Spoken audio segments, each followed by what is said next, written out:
ದೇವರ ನಾಮಕ್ಕೆ ಸ್ತೋತ್ರವಾಗಲಿ. ಎಲ್ಲರಿಗೂ ನನ್ನ ವಂದನೆಗಳು. ನಾವು ತಂದೆ ತಾಯಿಗಳನ್ನು ಸನ್ಮಾನಿಸಬೇಕು. ತಂದೆ ತಾಯಿಗಳನ್ನು ಹೇಗೆ ಸನ್ಮಾನಿಸೋದು? ಮಕ್ಕಳಾದ ನಾವು ತಂದೆ ತಾಯಿಗಳನ್ನು ಸನ್ಮಾನಿಸಿದರೆ ನಮ್ಮ ಮಕ್ಕಳು ನಮ್ಮನ್ನು ಸನ್ಮಾನಿಸ್ತಾರೆ. ಅದೇ ರೀತಿಯಲ್ಲಿ ದೇವರಲ್ಲಿ ಯಾರ್ಯಾರಿಗೂ ಭಯ ಭಕ್ತಿ ಇರುತ್ತದೋ ಅಂಥವರೆಲ್ಲರೂ ಕೂಡ ತಂದೆ ತಾಯಿಗಳನ್ನು ಸನ್ಮಾನಿಸ್ತಾರೆ. ಅದಕ್ಕೆ ತಕ್ಕ ಹಾಗೆ ಒಂದು ವಾಕ್ಯವನ್ನು ನಾವು ಓದಿಕೊಳ್ಳೋಣ. ವಿಮೋಚನ ಕಾಂಡ, ಬೈಬಲಲ್ಲಿ ವಿಮೋಚನ ಕಾಂಡ 20ನೇ ಅಧ್ಯಾಯ 12ನೇ ವಚನ ಹೇಳುತ್ತದೆ, ನಿನ್ನ ತಂದೆ ತಾಯಿಗಳನ್ನು ಸನ್ಮಾನಿಸಬೇಕು, ಸನ್ಮಾನಿಸಿದರೆ ನಿನ್ನ ದೇವರಾದ ಯೆಹೋವನು ನಿನಗೆ ಅನುಗ್ರಹಿಸುವ ದೇಶದಲ್ಲಿ ನೀನು ಬಹುಕಾಲ ಇರುವಿ. ತಂದೆ ತಾಯಿಗಳನ್ನು ನಾವು ಸನ್ಮಾನಿಸಿದಾಗ ಏನಾಗುತ್ತೆ? ನಮ್ಮ ಆಯುಷ್ಯ ಹೆಚ್ಚಾಗುತ್ತೆ. ತಂದೆ ತಾಯಿಗಳ ಮಾತುಗಳನ್ನು ನಾವು ಕೇಳಬೇಕು.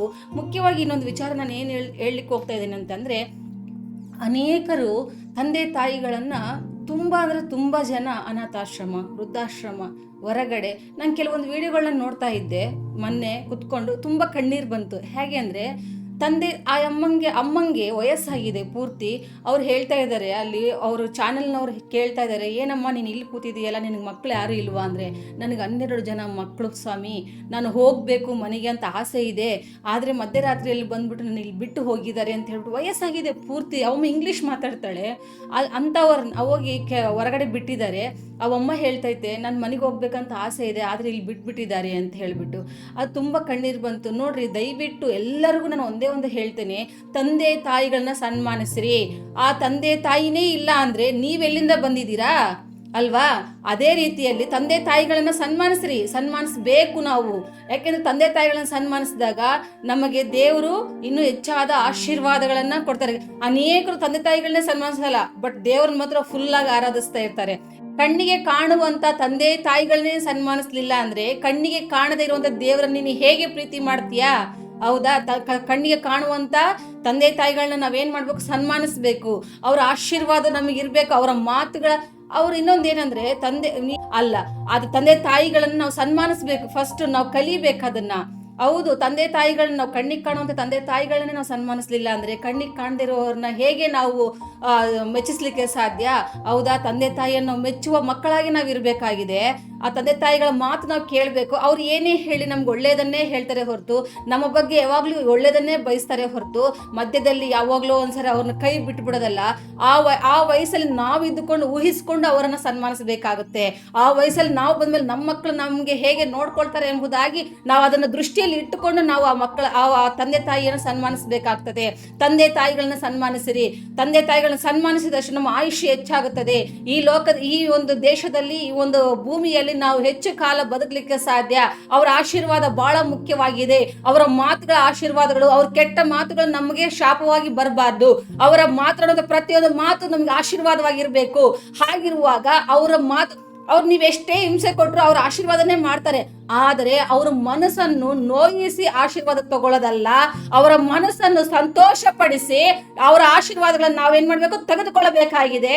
ಅವರನ್ನು ಚೆನ್ನಾಗಿ ನೋಡ್ಕೊಳ್ಬೇಕಾಗಿದೆ. ದೇವರ ವಾಕ್ಯದ ಪ್ರಕಾರ ನಾವೇನ್ ಮಾಡ್ಬೇಕು? ತಂದೆ ತಾಯಿಗಳನ್ನ ಸನ್ಮಾನಿಸ್ಬೇಕು. ತಂದೆ ತಾಯಿಗಳನ್ನ ಸನ್ಮಾನಿಸಿದರೆ, ತಂದೆ ತಾಯಿಗಳನ್ನ ಸನ್ಮಾನಿಸಿರಿ. ದೇವರ ವಾಕ್ಯ ಅದನ್ನೇ ಹೇಳ್ತದೆ. ವಿಮೋಚನ ಕಾಂಡ 20, ಮತ್ತೊಂದ್ಸರಿ ನಾನು ಹೇಳ್ತಾ ಇದ್ದೇನೆ, ವಿಮೋಚನ ಕಾಂಡ 20ನೇ ಅಧ್ಯಾಯ 12ನೇ ವಚನದಲ್ಲಿ ಹೇಳ್ತದೆ, ತಂದೆ ತಾಯಿಗಳನ್ನ ಸನ್ಮಾನಿಸಿರಿ, ಆಗ ಯೆಹೋವನು ಸನ್ಮಾನಿಸಿದರೆ ನಿನ್ನ ದೇವರಾದ ಯೆಹೋವನು ನಿನಗೆ ಅನುಗ್ರಹಿಸುವ ದೇಶದಲ್ಲಿ ನೀ ಕಾಲ ಇರುವಿ.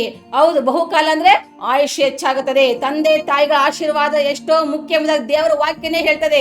ತಂದೆ ತಾಯಿಗಳನ್ನು ನಮಗಾಗಿ ಸೃಷ್ಟಿ ಮಾಡಿದರೆ ದೇವರು, ನಾವು ಒಂದಲ್ಲ ಒಂದು ದಿವಸ ತಂದೆ ತಾಯಿಗಳೇ ಆಗಿದ್ದೇವೆ. ಹೌದಾ? ನಮ್ಮ ಅಪ್ಪ ನಮ್ಮಮ್ಮ ಅಥವಾ ನಮಗೆ ಹುಟ್ಟಿದಂತ ಮಕ್ಕಳು ಅಥವಾ ಅವರ ಮಕ್ಕಳು, ಹಾಗೆ ಅವರನ್ನು ನಾವು ದೃಷ್ಟಿಯಲ್ಲಿ ಇಟ್ಟುಕೊಂಡು ನಾವು ಅವರನ್ನು ನೋಡ್ಕೊಳ್ಳೋದಾದ್ರೆ, ಅವರ ಏಜ್ ನಾವು ಊಹಿಸ್ಕೊಳ್ರಿ. ಒಂದು ವೇಳೆ ನಾವು ಈ ಏಜಿಗೆ ಬಂದ್ರೆ, ನಮ್ಮ ಅಪ್ಪ ಅಮ್ಮನ ಏಜಿಗೆ ಬಂದ್ರೆ ನಮ್ಮ ಮಕ್ಕಳು ನಮ್ಮನ್ನು ಹೇಗೆ ನೋಡ್ಕೊಳ್ಬಹುದು ಎಂಬುದ ದೃಷ್ಟಿಯಲ್ಲಿ ಇಟ್ಟುಕೊಳ್ಳಿ. ನೀವು ಯಾವ ರೀತಿ ಅವ್ರನ್ನ ನೋಡ್ಕೊಳ್ತಿರೋ, ನಮ್ಮ ಮಕ್ಕಳು ನಮ್ಮನ್ನು ನೋಡ್ತಾ ಇರ್ತಾರೆ. ನಮ್ಮ ಅಜ್ಜಿನ ಯಾವ ರೀತಿ ನಮ್ಮ ಅಪ್ಪ ಅಮ್ಮ ನೋಡ್ಕೊಳ್ತಾ ಇದ್ದಾರೆ, ಅವ್ರು ಹೇಗೆ ನೋಡ್ಕೊಳ್ತಾರೋ ಇವ್ರನ್ನ ಅದೇ ತರ ನೋಡ್ಕೋಬೇಕಂತ ಆ ಮನಸ್ಪರ್ಧೆಗಳು ಬರಬಾರದು. ಅಂದ್ರೆ ತಂದೆ ತಾಯಿಗಳನ್ನ ನಾವೇನ್ ಮಾಡ್ಬೇಕು? ಸನ್ಮಾನಿಸಬೇಕು. ತಂದೆ ತಾಯಿಗಳನ್ನ ನಾವು ಸನ್ಮಾನಿಸಿದಾಗ ದೇವರ ಆಶೀರ್ವಾದ, ತಂದೆ ತಾಯಿಗಳ ಆಶೀರ್ವಾದ ಬರ್ತದೆ. ನಾವು ಮತ್ತೆ ಬಹುಕಾಲ ಬದುಕುತ್ತೇವೆ, ಬಹುಕಾಲ ಅಂದ್ರೆ ಆಯುಷ್ಯ ಹೆಚ್ಚಾಗುತ್ತದೆ. ತಂದೆ ತಾಯಿಯನ್ನ ಪ್ರೀತಿಯಿಂದ ನೋಡಿಕೊಳ್ಳಿರಿ, ತಂದೆ ತಾಯಿಯನ್ನು ಪ್ರೀತಿಸಿರಿ. ನೀವು ತಂದೆ ತಾಯಿಯನ್ನು ಪ್ರೀತಿಸಿದ್ರೆ ದೇವ್ರನ್ನ ಆಟೋಮೆಟಿಕ್ ಆಗಿ ಪ್ರೀತಿ ಮಾಡ್ತೀರಾ. ತಂದೆ ತಾಯಿಗಳನ್ನೇ ನೀವು ಪ್ರೀತಿ ಮಾಡಿಲ್ಲ ಅಂದ್ರೆ ದೇವ್ರನ್ನ ಹೇಗೆ ನೀವು ಪ್ರೀತಿ ಮಾಡ್ತೀರಾ? ಡಂಬಾಸರವಾಗಿ ಅಲ್ಲ, ಅಂದ್ರೆ ತೋರಿಕೆಗಾಗಲ್ಲ. ತೋರಿಕೆಯಿಂದ ಯಾರೋ ನೋಡ್ತಾರೆ ಎಂಬುದಾಗಿ ತಂದೆ ತಾಯಿನ ಚೆನ್ನಾಗಿ ನೋಡ್ಕೊಳ್ಳೋದು, ಯಾರೋ ಬರ್ತಾರೆ ಮನೆಗೆ ಎಂಬುದಾಗಿ ತಂದೆ ತಾಯಿಗಳನ್ನ ಚೆನ್ನಾಗಿ ನೋಡ್ಕೊಳ್ಳೋದು, ಆ ರೀತಿಯಲ್ಲ. ಏಕ ರೀತಿಯಾಗಿ ತಂದೆಯಾದ ದೇವರು, ಯೇಸು ಸ್ವಾಮಿ ತಂದೆಯಾದ ದೇವರು ನಮ್ಮನ್ನು ಹೇಗೆ ಪ್ರೀತಿಸ್ತಾರೋ ಅದೇ ರೀತಿಯಲ್ಲಿ ತಂದೆ ತಾಯಿಗಳನ್ನು ಕೂಡ ನಾವು ಅದೇ ರೀತಿಯಲ್ಲಿ ಪ್ರೀತಿ ಮಾಡಬೇಕಾಗಿದೆ. ಆ ತಂದೆಯಾದ ದೇವರು ನಮಗೆ ಏಕ ರೀತಿಯಲ್ಲಿ, ಯಾವ ರೀತಿಯಲ್ಲಿ ಒಂದೇ ಪ್ರೀತಿಯನ್ನು ಪ್ರೀತಿಸ್ತಾರೋ ಅದೇ ರೀತಿಯಲ್ಲಿ ತಂದೆ ತಾಯಿಯನ್ನು ನಾವು ಕೂಡ ಪ್ರೀತಿ ಮಾಡ್ಬೇಕಾಗಿದೆ. ಯಾರೋ ಬರ್ತಾರೆ, ಯಾರೋ ನೋಡ್ತಾರೆ, ಹೊರಗಡೆ ಕರ್ಕೊಂಡು ಹೋಗಕ್ ಕೂಡ ಜನಗಳು ನೋಡ್ಲಿ, ಚೆನ್ನಾಗಿ ನೋಡ್ಕೊಂತಾನಪ್ಪ ನನ್ನ ಮಗ ನನ್ನ ಮಗಳು ಎಂಬುದಾಗಿ ತೋರಿಕೆಗಾಗಿ ಆ ಪ್ರೀತಿ ಮಾಡಬೇಡ್ರಿ. ದಯವಿಟ್ಟು ನಿಮ್ಮ ಮನಸ್ಸಿನಲ್ಲಿ ಪರಿಪೂರ್ಣವಾದ ಪ್ರೀತಿ, ಕಲ್ಮಶವಿಲ್ಲದ ಪ್ರೀತಿಯಿಂದ ತಂದೆ ತಾಯಿಗಳನ್ನ ಸನ್ಮಾನಿಸಿರಿ. ತಂದೆ ತಾಯಿಗಳನ್ನ ಸನ್ಮಾನಿಸಿದ್ರೆ ಅವರ ಆಶೀರ್ವಾದ ನಮ್ಮ ಮೇಲೆ ಬರುತ್ತೆ. ಅವರು ಒಳ್ಳೆ ಮಾತುಗಳನ್ನು ಮಾತಾಡುವಾಗ ನಾವು ಇನ್ನೂ ಉನ್ನತ ಸ್ಥಾನಕ್ಕೆ ಇರ್ತೇವೆ, ಉನ್ನತ ಸ್ಥಾನದಲ್ಲಿ ಇರ್ತೇವೆ. ಅವರ ಆಶೀರ್ವಾದ ತುಂಬಾ ಮುಖ್ಯವಾಗಿದೆ ಪ್ರಿಯರೇ. ಹೌದು, ಅವರ ಆಶೀರ್ವಾದ ತುಂಬಾ ನಮಗೇನಾಗಿದೆ, ಮುಖ್ಯವಾಗಿದೆ. ಅವ್ರನ್ನ ಚೆನ್ನಾಗಿ ನೋಡ್ಕೊಳ್ಬೇಕು. ತಂದೆ ಆಗಿರ್ಬೋದು, ತಾಯಿ ಆಗಿರ್ಬೋದು. ದಯವಿಟ್ಟು ಎಲ್ಲರಿಗೂ ಒಂದೇ ಮಾತು ನಾನು ಕೇಳ್ಕೊಳ್ತಿದ್ದೇನೆ, ಯಾರು ಕೂಡ ಅನಾಥಾಶ್ರಮಕ್ಕೆ ಬಿಡಬೇಡ್ರಿ. ಒಂದು ವೇಳೆ ಈ ವಿಡಿಯೋವನ್ನು ನೋಡುವಂತವರನ್ನ ಮನ ಕರಿಗಿ ಅವರ ಮನೋನೇತ್ರ ತೆರೆಯ ಮಾಡಿ, ಅವ್ರಿಗೊಂದು ವೇಳೆ ಪ್ರೀತಿ ಇದ್ರೆ ತಂದೆ ತಾಯಿ ಮೇಲೆ ಅಥವಾ ಬೇರೆಯವ್ರ ಮಾತು ಕೇಳಿ ಹೊರಗಡೆ ಬಿಟ್ಟು ಬಂದಿರೋದಾದ್ರೆ ದಯವಿಟ್ಟು ಈ ವಿಡಿಯೋ ನೋಡಿದ್ರೆ ಪ್ರತಿಯೊಬ್ರು ಅವರ ಅಪ್ಪ ಅಮ್ಮನನ್ನು ಅಥವಾ ತಂದೆ ತಾಯಿಯನ್ನು ಎಲ್ಲೆಲ್ಲಿ ಬಿಟ್ಟಿದ್ರು ಅವರೆಲ್ಲರನ್ನು ಕರೆದುಕೊಂಡು ಬಂದು ಮನೆಯಲ್ಲಿ ಸನ್ಮಾನಿಸಿರಿ. ಅವ್ರ ಪ್ರೀತಿಯಿಂದ ನೋಡ್ಕೊಳ್ರಿ. ಪ್ರಿಯರೇ, ಒಂದೇ ಒಂದು ಮಾತು ಹೇಳಲಿಕ್ಕೆ ನಾನು ಇಷ್ಟಪಡ್ತೇನೆ. ಆ ವಯಸ್ಸು ನಮಗಿದ್ದರೆ ಅಲ್ಲಿ ನಮ್ಮನ್ನು ಇಟ್ಟುಕೊಂಡು ಊಹಿಸ್ಕೊಳ್ರಿ ಒಂದ್ಸರಿ. ಆ ವಯಸ್ಸಿಗೆ ನಾವು ಬಂದಾಗ ನಮ್ಮ ಮಕ್ಕಳು ನಮಗೆ ಹೇಗೆ ನೋಡ್ಕೊಳ್ತಾರೆ ಎಂಬುದಾಗಿ ಅದನ್ನ ಅರ್ಥ ಮಾಡ್ಕೊಳ್ರಿ ಪ್ರಿಯರೇ. ಹೌದು, ದೇವ್ರ ವಾಕ್ಯ ಹೀಗೆ ಹೇಳ್ತದೆ. 20ನೇ ಅಧ್ಯಾಯ 12ನೇ ವಚನ ಹೇಳ್ತದೆ, ವಿಮೋಚನಾ ಕಾಂಡ, ತಂದೆ ತಾಯಿಗಳನ್ನ ಏನ್ ಮಾಡ್ಬೇಕು? ಸನ್ಮಾನಿಸಬೇಕು. ಆಗ ಏನಾಗುತ್ತೆ? ನಾವು ಈ ದೇಶದಲ್ಲಿ ಅಥವಾ ಈ ಭೂಮಿ ಮೇಲೆ ಬಹುಕಾಲ ಬದುಕುತ್ತೇವೆ ಎಂಬುದಾಗಿ ದೇವ್ರ ವಾಕ್ಯ ಹೇಳ್ತದೆ ಪ್ರಿಯರೇ. ಎಲ್ಲರಿಗೂ ನೋಡುವಂತ ಪ್ರತಿಯೊಬ್ಬರ ಕಣ್ಣುಗಳು ತೆರೆಯ ಮಾಡ್ಲಿ ಎಂಬುದಾಗಿ ನಾನು ಪ್ರಾರ್ಥನೆ ಮಾಡ್ತಿದ್ದೇನೆ. ಹೌದು, ಈ ಚಿಕ್ಕ ವಾಕ್ಯವನ್ನು ಮುಗಿಸಿಕೊಂಡು ಚಿಕ್ಕ ಪ್ರಾರ್ಥನೆಯನ್ನು ಮಾಡಿಕೊಳ್ಳೋಣ.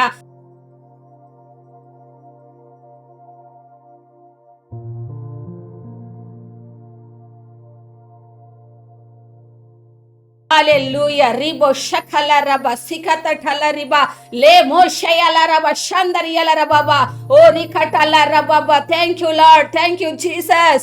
ಓ ಯೇಸುವೇ, ನಿನಗೆ ಸ್ತೋತ್ರಗಳನ್ನು ಸಲ್ಲಿಸ್ತಾ ಇದ್ದೇನೆ ಅಪ್ಪ. ಈ ಒಂದು ಮೆಸೇಜ್ ಅನ್ನು ಹೇಳುವಂತ ನಿನ್ನ ಆತ್ಮದಿಂದ ತುಂಬಿಸಿದ ಅದಕ್ಕಾಗಿ ಸ್ತೋತ್ರ. ಈ ಒಂದು ವಿಡಿಯೋವನ್ನು ನೋಡುವಂತ ಪ್ರತಿಯೊಬ್ಬ ಮಕ್ಕಳನ್ನು ಅವರ ಹೃದಯಗಳನ್ನು ಮುಟ್ಟಬೇಕಾಗಿ ಬೇಡ್ಕೊಳ್ತೀನಪ್ಪ. ಹೌದು ಕರ್ತನೇ, ನಿನ್ನ ವಾಕ್ಯದ ಪ್ರಕಾರ ಕರ್ತನೇ, ವಿಮೋಚನಾ ಕಾಂಡ 20ನೇ ಅಧ್ಯಾಯ 12ನೇ ವಚನದಲ್ಲಿ ಹೇಳುವ ಪ್ರಕಾರ ಕರ್ತನೆ, ತಂದೆ ತಾಯಿಗಳನ್ನು ಸನ್ಮಾನಿಸಿರಿ, ಆಗ ಈ ದೇಶದಲ್ಲಿ ನೀವು ಬಹುಕಾಲ ಬದುಕುವಿರಿ ಎಂಬುದನ್ನು ವಾಕ್ಯ ಹೇಳ್ತದೆ. ಹೌದು ಕರ್ತನೆ, ಅದೇ ರೀತಿಯಲ್ಲಿ ಕರ್ತನೆ ಎಲ್ಲರ ಮನೋನೇತ್ರಗಳು ತೆರೆಯ ಮಾಡು.